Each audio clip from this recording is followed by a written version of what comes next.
미라클 모닝 기적의 아침, 우리 아침 예배로 하나님 앞에 함께 나가겠습니다. 오늘은 잠언 18장 우리 1절에서 24절까지 우리 한 장 전체를 말씀을 좀 묵상하면서 이 아침에 하나님의 인도하심을 받는 저와 여러분이 되면 너무나 좋겠습니다.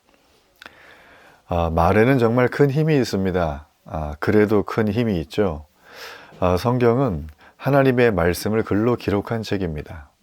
하나님은 이 땅을 만드실 때, 천지를 만드실 때 말씀으로 창조하셨어요.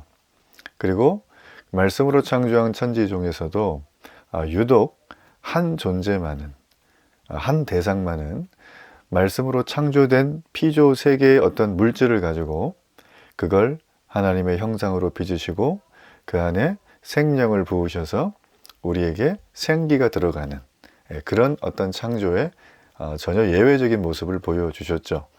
자, 그 예외적인 대상이 바로 누구냐면 우리 인간, 우리 사람입니다. 사람은 이렇게 태어나면서부터, 창조되면서부터 하나님의 생각, 하나님의 성품, 하나님의 태도를 가지고 태어났어요. 그러나 우리가 원죄로 인해서 하나님 앞에 반역하고 하나님의 반역이 불순종이 되고 우리의 불의가 되고 교만함이 되면서 우리는 이 하나님의 말의 능력에 온전히 거하지 못하는 사람이 되고 말았죠. 그래서 우리는 말을 한다는 것 자체가 하나님의 형상을 닮은 존재임을 얘기하는 것입니다. 동물들도 소리를 내죠. 자기들끼리 뇌파를 주고받기도 하고, 텔레파시가 있기도 하고, 어떤 그 동물들끼리 어떤 인지 소통 수단들이 동물별로 있다는 건 저도 얘기를 들어서 알고 있습니다. 그러나 그것은 일반적으로 우리가 의미를 다 알아내기에는 매우 어려운 부분이 많죠. 그쪽에 전문가 아니면 사실 알아듣기가 어렵습니다. 그러나 이 땅에 지금 80억이 넘는 사람이 살고 있는데 우리는 나라마다 언어가 좀 다를 뿐이지 대화를 하면 그 대화를 통해서 서로의 의사가 소통이 됩니다. 의미를 주고받을 수 있습니다. 심지어는 사람은 말을 하지 않아도 행동으로, 얼굴의 표정으로, 눈빛 하나로 우리는 지금 나의 상태에 대해서 전달해 줄 수 있는 아주 강력한 이 하나님의 모습을 닮은 그런 것들이 우리에게 있다라는 거죠. 여러분 잠언 말씀에서 제가 여러 번 다뤘지만 이 사실 잠언에는 이 말에 대해서 상당히 많이 다루고 있습니다. 우리가 오늘 18장 전체의 내용에서 우리가 볼 부분 역시 그 사람의 성품은 그가 하는 말에서 드러난다는 게 오늘 18장 전체의 핵심입니다. 어떤 사람이 미련한 말을 한다면 그 미련한 말 속에서 그 사람의 캐릭터와 성품은 드러나게 돼 있어요. 어떤 사람은 말하기를 너무 좋아해서 하나님이 끼어들 여유가 없고 상황이 안 돼요. 그런 사람은 정말 말로 인해서 당장 득을 볼 수 있지만 미래를 내다볼 수 없는 사람이기 때문에 그가 미래를 내다보기 위해서, 즉 진정한 평안을 얻기 위해선 말을 하는 게 아니라 말을 들을 필요가 있습니다. 하나님의 말씀을. 그렇죠?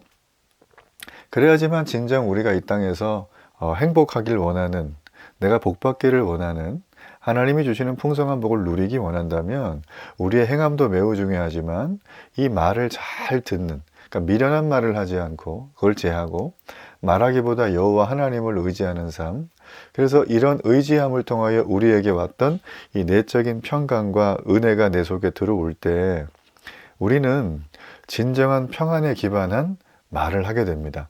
자, 이 상태를 성경은, 잠언은 지혜로운 말을 하는 상태라고 합니다. 자, 쭉 정리를 한번 해드렸는데 이 상태는 여러분이 자기 개발한다고 얻어지는 상태가 아니라는 겁니다. 여러분이 뭔가 언어 스피치를 배운다고 해서 되는 건 아니라는 거죠. 말을 좀 더 조리 있고 논리력으로 할 수 있겠지만 여러분 말은 힘이에요. 말은 생명을 살리기도 하고 죽이기도 합니다. 글도 마찬가지예요. 그래서 이 말과 글이라고 하는 이 주제는 인간이 자기의 어떤 것을 원할 때 쓰기도 하고 또 원치 않을 때 하기도 하고 인간의 앞으로에 되어질 야망, 꿈, 비전을 이루기 위해서도 이 말이라는 게 쓰여지게 되어지는 것이죠. 우리 찬송가 중에 삼천리만도 금수강산 하나님 주신 동산 삼천리만도 금수강산 하나님 주신 동산, 이 동산에 할 일 많아 사방의 일꾼을 부르네. 곧 이날에 일 가려고 그 누가 대답을 할까. 일하러 갔세 일하러 가 삼천리 강산 위에 하나님 명령 받았으니 반도강산에 일하러 가세. 예, 마지막 음이 좀 처지긴 했지만 제가 악보 없이 이 가사만 보고 불러가지고 조금 애매한 게 있습니다. 자, 여러분 이게 찬송가, 새 찬송가 570장에 나오는 얘기인데 이 새 찬송가 570장의 비하인드 스토리를 알면 여러분 지금 우리가 2024년 대한민국에서 전 세계 10위의 나라 GDP가 벌써 3만 5천 불이 넘고 일본을 실질적인 부분에서 많이 앞선 나라 그리고 우리가 정말 이 인구수로 보나 지정학적 위치로 보나 섬나라임에도 불구하고 전 세계의 코리아 브랜드가 들어가지 않은 곳은 하나도 없을 만큼 굉장한 나라로 발전한 것들은 물론 뭐 우리가 살아가는 여러 가지 삶의 수준이나 교통이나 통신이나 여러 가지 문화나 어떤 뭐 세계에서 어떤 역량이나 이런 것들은 여러분 정말 전 세계에서 싱가포르가 한국 외에는 없습니다. 네. 원조를 받던 나라에서 원조를 해주는 나라는 유일하게 대한민국밖에 없고 많은 사회학자와 인류 문명사에 있는 사람들은 이걸 가지고서 이거는 대한민국 외에는 이거는 불가능한 일이라고 말을 해요. 이건 뭐 아무리 이거는 고민을 해봐도 사실은 그런 얘기를 많이 합니다. 여러분 이렇게 되어진 건 수많은 사람들이 우리가 뭐 인구를 그때 많이 낳았다, 교육에 올인했다, 소팔아 가지고 전부 우리가 다 미국에 유학시키고 뭐 유럽에 보내고 해서 지금의 뭐 우리의 브레인들이 다 이끌어갔다. 다 좋아요. 다 좋은데 여러분 지금 80년 넘게 대한민국은 70년이네요. 70년 넘게 우리가 대한민국은 전쟁이 한 번도 일어나지 않았어요. 그죠? 근데 우리가 이 대한민국이 생기기 전에 일제강점기 오기 전만 해도 전쟁이 끊임없었습니다. 전쟁이 없으면 반란이 일어나거나 여러 가지 많은 문제들이 역사 속에 굉장히 많았다는 거예요. 자, 여러분 이렇게 되어지는 상황들이 우연히 되어진다고 보십니까? 사람은 우연히 태어났고 물질도 우연히 태어났고 이 해달별도 다 우연히 존재하고 근데 우연히 존재하는 게 이렇게 질서정연하게 움직이고 서로 충돌하지 않고 태양계만 봐도 1억 5천만 킬로미터가 되어진다고 하는데 사실 이 태양계 전체만 봐도 우리가 이렇게 이게 우연히 돌아가는 구조라고 생각하기에는 그 우연을 믿는데 엄청난 힘과 에너지와 신뢰함이 필요합니다. 그렇죠. 제가 이 말씀을 쭉 길게 드린 이유는 아주 간단합니다. 여기 나와 있는 새 찬송가 570장을 지으셨던 분은 지금부터 일제강점기 시대에 민족의 지도자요 계몽운동가였던 남궁옥 선생님이 가장 먼저 하신 일이 바로 이 노래를 만드는 거였어요. 당시 일제강점기 이 식민 지배를 받고 있는 이 조선 땅 대한민국은 앞날이 불투명 정도가 아니라 그냥 암중모색이었습니다. 어떤 희망도 어떤 소망도 없는 그런 나라였죠. 1907년도에 이 노래를 만들면서 그분은 마음속에 이런 생각을 했어요. 이 땅에 있는 우리 대한민국의 대한의 우리 조선 젊은이들이 입에 노래하는 것들이 있는데 이 노래를 이걸로 바꾸자. 그래서 이분은 팔도강산 구석구석에 십자가가 세워진 교회 앞마당에 가서 민족의 혼이 담겨있는 이 무궁화를 심자고 운동을 벌입니다. 무궁화 꽃이 피어나듯이 우리나라가 다시 활짝 꽃피기를 바랐던 것이죠. 그러면서 젊은이들이 부를 수 있는 노래를 바로 이 찬송을 만들게 되었던 거예요. 이 불길이 여러분 다 아는 것처럼 1907년도에 이 평양 대부흥 운동을 통해서 동방의 예루살렘이라고 하는 이 대한민국 땅에 성령의 은혜가 임하죠. 영적인 대부흥이 임하고 나서 불과 30년 만에 이 무궁화 심기 운동이 전국적으로 이렇게 확산되게 됩니다. 그러면서 이 노래를 듣고 노래를 부르고 했던 이 젊은이들이 좌절을 딛고 일어나서 이 나라를 일으키고 있었어요. 일본은 이걸 알고 이 찬송을 금지곡으로 지정할 정도였다는 것입니다.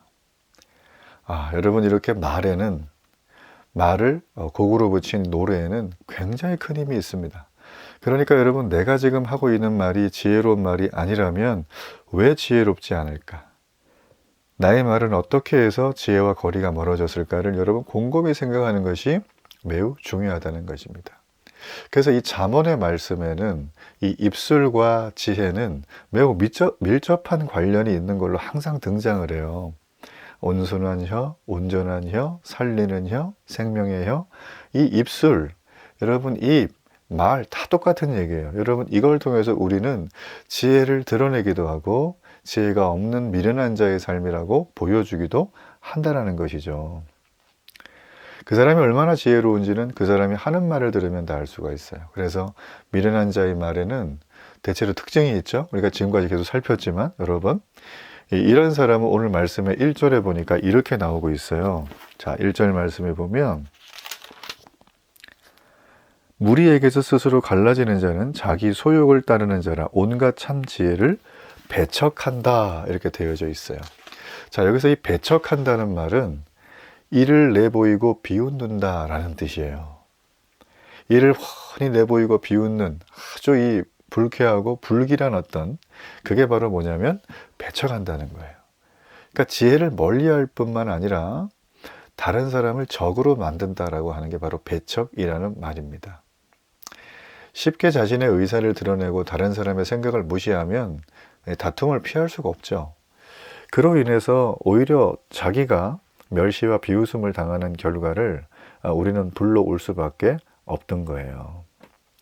그래서 잘못된 견해를 가졌으면서도 이렇게 배척하는, 비웃음을 하는 그런 상황을 계속 이어간다면 그는 더욱 큰 수치를 당할 수밖에 없는 거죠.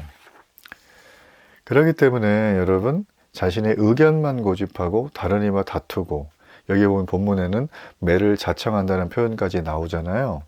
악한 사람을 선하다고 하지 않나, 선한 사람에게 누명을 뒤집어 씌운다고 하지를 않나, 이게 다 이 지혜가 없는 미련한 자의 모습이라는 거예요.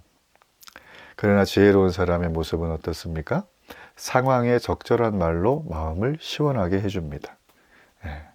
이게 여러분, 지혜로운 말을 우리가 해야 될 강력한 이유 중에 핵심이라는 거죠.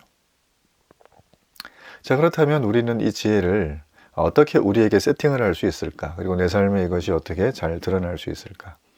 이것은 바로 하나님을 통해서만 정확한 판단이 가능하다는 거예요. 하나님을 통해서만.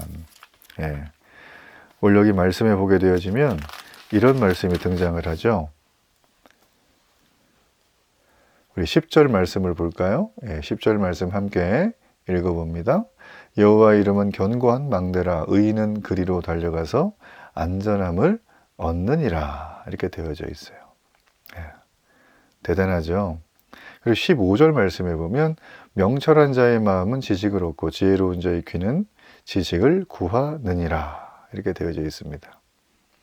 그리고 20절 말씀에 보면 21절이죠. 죽고 사는 것이 혀의 힘에 달렸나니 혀를 쓰기 좋아하는 자는 혀의 열매를 먹으리라.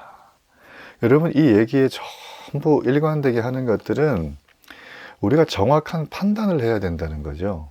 어떤 상황 앞에서, 어떤 관계 앞에서도 우리는 정확한 판단을 해야 된다는 것입니다. 여러분, 그렇게 하기 위해선 오직 악한 말을 뒤로 하고 지혜로운 말을 우리에게 부어주시는 하나님을 통해서만 이것이 가능하다는 거예요. 그래서 여호와의 이름은 견고한 망대라고 하죠. 여기서 견고하다라는 말은 단지 튼튼한 것을 넘어서 흔들리지 않고 멀리 잘 내다볼 수 있다는 뜻입니다. 견고하다. 참 사람이 마음이 견고해. 이런 말 들으면 여러분, 그 사람은 품질이 KS 마크를 달았다고 보시면 돼요. 그런데 경솔하게 자신의 뜻과 생각대로 걸어가면 우리는 이 땅 가운데서 어떤 장애물을 만날 줄 모르죠. 그래서 수많은 사람들이 정말 이 땅을 살아가면서 그런 장애물을 피하기 위해서, 그래, 내가 미래를 내다봐야지, 딱 보니까 나한테 당장에 이득되는 일에만 마음의 혈안을 돼 있어요. 그리고 소유를 많이 가져야 되겠다라고 하는 그런 어떤 꿈을 넘어서 약간 좀 야망에 치닫는 모습을 너무나 많이 봅니다. 잘 보면 소유가 많으면 사람들은, 특별히 요즘 사람들은 다가올 일에 대해서 어느 정도 준비를 했기에 내가 평안하다 할 것 같지만, 여러분 돈을 많이 버는 분들, 소유가 많은 분들이 가서 물어보세요. 진짜 평안하냐고. 한 명도 좀 만나보지 못했어요. 평안하다고 하는 사람은. 예. 여러분 한번 본인이 혹시 소유가 많으세요? 혹시 뭐 날마다 막 그냥 갈고리로 긁어가지고 막 가만히 떼기에다 돈을 쓸어 담습니까? 여러분 평안하세요? 여러분의 자녀들이 여러분 뜻대로 움직여 주던가요? 여러분의 부인이 여러분 마음을 알고 정말 입에 혀처럼 그렇게 사랑을 해주던가요? 여러분의 남편이 나의 이 찢어진 마음에 와서 정말 아주 이 사랑의 약으로 봉합을 해주던가요? 여러분의 부모님이 여러분에게 와서 여러분이 정말 지금 지치고 힘들고 상한 심령인데 이걸 회복할 수 있도록 극진히 도와주던가요? 여러분 그런 관계는 세상에 없어요. 그렇죠? 돈을 주고 내가 그 사람한테 서비스를 요청하면 돈이 있는 기간 동안, 돈이 써질 때까지만 그게 아마 가능할 겁니다. 그러니까 사람들은 평안을 얻고 싶어요. 진정한 평안을. 예. 제가 교회를 개척을 했잖아요. 교회를 이렇게 할 때 참 하나님의 은혜인데 뭐 사람을 거의 못 만난다고 하는 분들도 계시지만 저는 사람을 참 많이 만났어요. 그분들 만나서 대화를 나눠보면 소유가 많은 분들은 한결같이 그 소유가 자기를 지킨다고 굳건히 믿고 있어요. 그래서 그 소유가 되는 일에는 뭐 주일날도 상관없어요. 뭐 성경의 말씀도 상관없어요.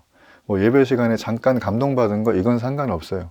뭐냐면 그 소유가 떠나지 않기 위해서, 그 소유가 내 것이 되기 위해서, 그 소유에 관련된 사람들이 내 편이 돼가지고 나와 붕업이 되고 이렇게 만나가지고 뭔가 좀 이렇게 하기 위해서 거기에 모든 걸 내던집니다. 저는 그걸 보면서 저건 정상적이지 않다라고 생각을 해요. 왜냐하면 자신의 삶이 소유가 있으면 지금 현재의 세상, 죽어서 그 다음이 있다고 믿는 분도 있고 죽으면 끝이라고 얘기하는 분들도 계셨기 때문에 확답은 드릴 수 없지만 여러분 사람은 이 땅에 개인의 종말이 오고 죽음이라는 게 온 다음에 우리에게는 반드시 영혼이 있기에 이 땅에 한시적인 삶이 아니라 영원히 살아야 될 내세의 삶이 있습니다. 이 고민이 되시면 여러분 성경을 꼭 보세요. 아주 상세하게 기록되어 있는 게 성경입니다. 거기에 대해서. 예. 여러분 그렇기 때문에 우리는 그 말씀드린 것처럼 이 내가 많이 가지고 있는 것에서 만족함이 사실 없어요. 예, 왜냐하면 평안하려고 뭔가 그걸 한번 누려보려고 한번 올라와 봤는데 와봤더니 더 큰 게 보이거든요. 원래 이렇게 매출이 오르잖아요. 그 매출보다 내 욕심이 더 앞서요. 원래 사람이라는 건 원래 그래요. 왜냐하면 우리는 원래 날 때부터 죄인으로 세팅이 돼 있기 때문에. 사람의 욕심은 절대 밑빠진 독에 물 붓기지 이게 여러분 만족이 없습니다. 그래서 사람들은 그거를 얻기 위해서 그 소유를 지키기 위해서 이미 번 거를 조금 더 늘리기 위해서 제가 볼 땐 소유 중독에 살아요. 조금 더 나가면 소유의 노예로 산다는 거죠. 여기서 소유는 권력, 뭐 인정, 명예, 재산 이게 다 들어가는 겁니다. 이거 우리가 좋아하는 그 모든 소유를 그렇게 하기 위해서 살아가는 거예요. 자, 이렇게 되면 어떻게 되냐면 바로 우리는 상한 심령이 된다라는 거예요. 14절에 보세요. 사람의 심령은 그의 병을 능히 이기려니와 심령이 상하면 그것을 누가 일으키겠느냐 이렇게 되어져 있어요. 여기서 일으킨다는 것은 견디겠느냐 이런 말이에요. 사실은 못 견디는 거죠. 네. 사람의 심령은 한번 상하잖아요. 그러면 우리가 마음이 병들면 우리의 마음 속에 이 화학작용이 나는 것 같아요. 그래서 우리의 몸으로 탁 나옵니다. 몸으로 나오면 우리는 그때부터 너무나 힘들어지기 시작을 하는 거예요. 네. 내 마음의 견고함들이 무너지기 시작을 해요. 네. 여러분 그렇기 때문에 결국 우리는 진정으로 안정을 얻는 길은 내가 하던 방식대로 가는 게 아니라 하나님의 말씀을 가까이 하는 것입니다. 갈수록 사람들은 소유를 통한 안위를 많이 구하지만 성도는 세상 사람과 다르게 더 좋은 길이 따로 있다는 걸 믿고 살아가는 사람들이에요. 여전히 불안하십니까 그게? 목사님 말만 듣고 따라가다가 망하면 어떡해요? 이런 염려가 돼서요. 제가 여러분에게 말합니다. 이 땅에서 하나님 말씀을 따라가다가 망하면 그게 복인 거예요. 의인인데 악인의 길로 가다가 어느 정도 대충 비비고 그냥 자기가 이렇게 약간 누렸다, 이걸로 딱 죽었다, 그게 복처럼 보이세요? 절대 그렇지 않아요. 예. 여러분, 그렇기 때문에 우리는 하나님을 의지하지 않는 그 자체가 죄예요. 예. 교회 주일날 안 나오는 게 죄가 아니라 내 마음의 경향성이 하나님을 점점 의지하지 않는다, 그게 죄인 거예요. 그런 사람들의 특징은 심령이 상해요. 그러다 보니까 어떻게 되죠? 다툼을 일으키는 일이 많아요. 자꾸 일을 내보이고 비웃어요. 배척을 심하게 해요, 다른 사람을. 여러분, 그러므로 그분이 모태신앙이든 신앙생활을 오래 했든 이런 패턴에 빠져 있는 분들은 정말 불쌍한 분들이에요. 지금 이 땅에서 내가 살아있을 때 하나님이 기회를 주고 하나님이 여러분을 부르실 때 회개하고 나오시길 바랍니다. 네. 저는 이 부자가 낙타가 바늘귀로 들어가는 것보다 부자가 구원받는 게 더 어렵다고 하는 그 예수님의 메시지를 요즘 굉장히 생각을 많이 합니다. 사실이 낙타는 이게 번역이 좀 잘못됐는데 이게 밧줄이거든요. 원래는 원어상으로 보면. 자, 밧줄. 실 종류잖아요. 긴 줄. 바늘귀에다가 실을 넣는 건 뭐 할 수 있는데 밧줄은 안 들어가죠. 그래도 한번 넣을 수 있는 어떤 그런 형태는 되잖아요. 그죠? 낙타는 좀 애매하고. 이렇게 밧줄을 넣으려고 부자가 막 애를 써요. 이게 무슨 밧줄이냐면 내가 이 땅에 부자로 떵떵거리고 내 마음대로 살고 천국도 가고 싶은 거예요, 이게. 그게 가능하겠어요? 그게 가능하면 성경은 전부 부정이 돼야 되는데. 맞죠? 네. 여러분, 그러기 때문에 저는 생각해요. 내가 가지고 있는 그 수많은 소유가, 소유에 집착하고 소유에 중독되고 소유의 노예로 사는 이 땅의 사람들이 하나님을 알기가 매우 어렵겠구나. 예. 여러분, 그래서 GDP가 높아지는 나라일수록 점점 종교 생활을 안 합니다. 그리고 절대자에 대한 믿음을 점점 잃어가요. 왜냐하면 이 소유가 나를 지켜준다고 생각하니까. 소유가 없는 나라일수록 오히려 가족 간의 친밀도와 행복도가 높고 절대자에 대한 타자의 의존성이 훨씬 높습니다. 이건 뭐 자명한 사실이에요. 여러분, 그러기 때문에 제가 여러 가지 말씀을 좀 이렇게 여러분에게 드렸지만 결국은 뭘까요? 우리가 말을 지혜롭게 하고 혀를 지혜롭게 쓰고 우리의 태도를 지혜롭게 한다는 건 내가 자기 개발해서 될 수 있는 건 아니다. 결국 무엇이냐면 하나님 앞에, 즉 내가 말을 하고 행하는 것보다 여호와만 의지하는 것이 우리에게는 핵심적인 지혜에 대한 지혜를 얻을 수 있는 길이라는 것을 우리에게 보여주고 있다는 것입니다. 여호와 이름은 견고한 망대입니다. 은혜를 주시는 분은 오직 여호와 하나님이에요. 여호와 하나님을 경외할 때 우리의 말과 행실이 모두 다 지혜로워집니다. 지혜롭게 말하고 행동하면 내 주변에도 점점 좋은 사람들이 많이 모이게 돼요. 어려움에 빠지지 않을 뿐 아니라 다른 사람이 돕고 하나님이 은혜를 내리시면 복을 누리지 않을 수 없는 삶을 살아가게 됩니다. 이게 안 믿어지니까 돈이 좀 있는 분들은 교회를 그냥 마음 편안하게 좀 하려고 좀 오셨다가 뭔가 좀 위안을 받으려고 오셨다가 자꾸 이렇게 막 세례 받으라 그러고 예수님 제대로 믿어야 된다 그러고 주인 바꾸라 그러니까 지레 겁먹고 가버리시는 거예요. 정말 안타깝고 제가 볼 땐 제일 불쌍한 분들이에요. 그런 분들이. 교회까지 오셨는데, 그죠? 저랑 얘기도 했는데 너무 마음이 아프다. 저는 그런 생각을 많이 하게 됩니다. 여러분, 우리가 이 땅의 삶은 마치 500ml 그 병 안에 들어가 있는 그 정도밖에 안 될 수밖에 없어요. 이 500ml가 언제 다 끝날지 모릅니다. 우리의 수명이 영원하질 않아요. 여러분, 그렇기 때문에 우리는 이 땅에 살면서 기회가 지금이에요. 지금. 내가 살아있을 때, 의식이 멀쩡할 때, 치매 걸리거나 뇌손상을 당하거나 코마에 빠지면 하나님을 찾을 수가 없어요. 이렇게 하나님을 듣고 여러 사람들에게 예수님 믿으라고 얘기 겉면을 듣고 또 저의 얘기를 듣고 하는 분들은 곰곰하게 생각을 해보셔야 돼요. 왜 내게 이런 상황 속에 내 인생에 이런 메시지가 들려올까? 여러분, 그게 뭐냐면 여러분을 건지려고 하는 하나님의 뜻입니다. 여러분은 말을 하고 소통을 할 수 있는 그 존재 자체가 이미 하나님의 형상으로 지음받은 존재들이에요. 그렇기 때문에 우리는 하나님이 지금 하시는 이 말씀을 귀담아 들을 필요가 있습니다. 우리는 모두 다 바른 길로 가서 다른 사람도 즐겁게 하고 나도 행복하기를 다 원해요. 근데 이거는 내가 잘해서 할 수 있는 게 절대 아니에요. 성경에서 말하는 건 그분이 주셔야 돼요. 여러분, 그분 앞에 함께 하시길 바랍니다. 내 속에 경솔하게 말하는 말, 상처를 주는 말, 잘못된 말, 위기를 넘기기 위해서 나도 모르게 욱박지르고 소리를 지르고 거짓말을 행하고 금방 탄로날 말을 자꾸 한다면 이건 여러분에게 영적인 적신호이자 여러분의 생명이 지금 끝나면 여러분의 삶에서 돌이킬 수 없는 일이 발생하는 거예요. 전 여러분이 정말 오늘 제가 조금 강한 어조로 말씀을 드렸지만 무엇보다도 우리가 살고 죽는 것은 내 소유가 아니라 여러분의 말에 달려있음을 기억하고 우리에게 주신 이 말의 능력을 과신하지 말고 여호와 하나님 앞에 은혜를 구하며 나아가는, 그래서 분별 있는 삶을 살기를 주의 이름으로 축복합니다. 우리 결단의 기도를 드립니다. 좋으신 하나님 아버지, 정말 은혜를 감사합니다. 하나님, 이 땅의 지혜는 여호와께 있습니다. 우리가 이 땅을 살아가며 많은 경험을 해도 지혜는 오질 않습니다. 언제나 견고해 보이던 것들이 흔들리고 배척하는 삶을 살아갈 수밖에 없고, 좀 안 되면 우울하고 좀 잘 되면 교만하고, 우리 인생은 이 두 가지 외에는 하는 게 없습니다.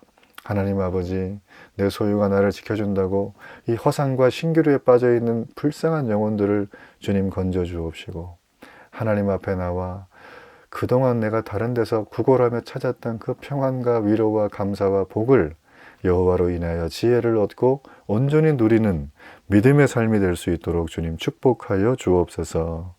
예수님의 이름으로 기도합니다. 아멘.